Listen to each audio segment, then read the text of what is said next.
Well, first of all, I'd like to welcome all of you, and I'd like to welcome the owl. Hello, owl. This is great, this new technology that WPJ just purchased. Thank you, Vicki Berenson, who's our treasurer. And I think it's working beautifully. I love the way that it moves around here and you can talk. It's really working well, Vicki. So thank you for that. I have two groups that submitted written reports, and I'm not going to read them all. They're short, but one is from the James Reeb Unitarian group. By the way, WPJ has 75 member groups across the state, for those of you that are new to it. And we're, as you can tell, we're very diverse in what areas that we cover, but we all see how we're connected to and how we can connect with each other.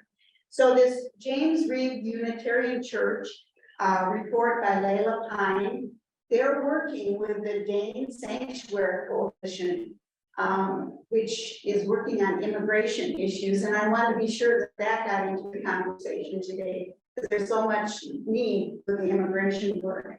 And I'll just read a brief part of hers, and the rest of it we might get into the newsletter or something.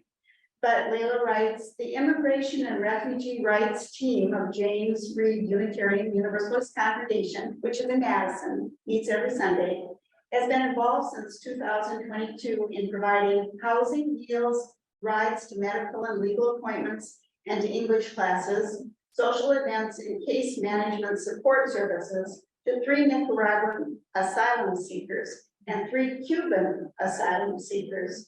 We helped one of these folks get his teenage son, whose life had been threatened in Nicaragua, to get them to Madison and get him clothing, bed, housing, and legal help on his asylum petition. And then they helped find 2 financial sponsors at Temple Beth El for 2 Cuban asylum seekers in temporary housing for that too. And then they get winter clothing and stuff. And she's got a lot more that they're doing, but they're involved with that Dane sanctuary thing. Then my other, Judy, can I tag on to that real quickly? The Dane Sanctuary Coalition is actually a program of Wisconsin Faith Voices for Justice, which is a statewide organization of faith communities, progressive, however you want to call that, faith communities. Most of the congregations are in the Milwaukee, Madison, Dane County area. We would love to expand more. I'm on the board of that too. We'd love to expand more statewide. So if anybody has any connection with a faith organization, and you don't have to like be a faith person to be connected with it. Or, Right. Because I'm not. no, and you are, yeah, right. So that's just one of their projects, and 2 different projects for the Sanctuary Coalition. good.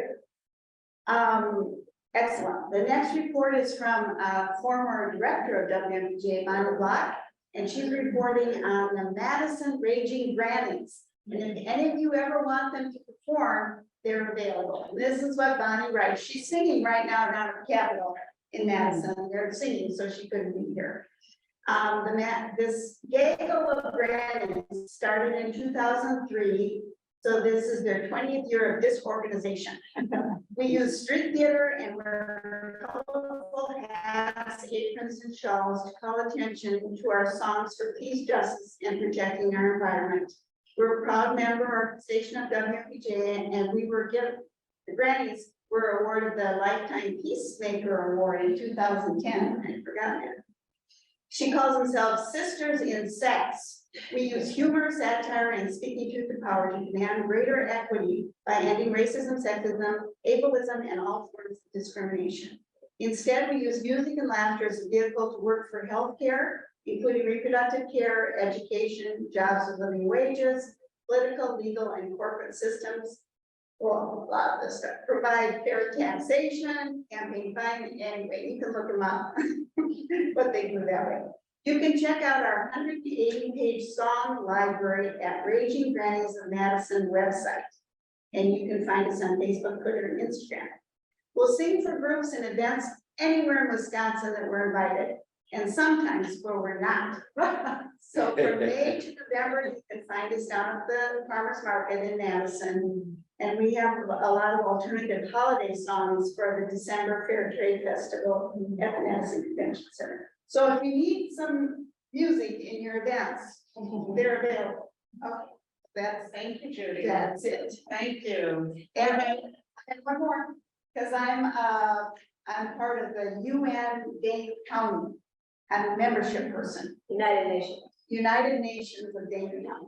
And they've got an important, Tuesday night, they're gonna be at the Friends Meeting House and talking about gun violence in their program. They have a monthly meeting every Tuesday, the second Tuesday of every month. And they're gonna have, I bet it'll be streamed too, as well as live, I don't know. This coming Tuesday in Madison. And they have a bunch of kids, you can look it up on our calendar and see that. They meet once a month during the school year. They call it distinguished lecture, introducing you to international important affairs. And then, in the summer, if you know anyone doing international work, they reward someone with a Global Citizen Award every October. And this last October, my daughter-in-law got it because she's Ukrainian, and she was Natasha Akulenko, and she got the Global Citizen Award. And then to get that, you're able to give a program as one of those funding programs. So she was able to talk about Ukraine and that. So that's the UN Day. Okay.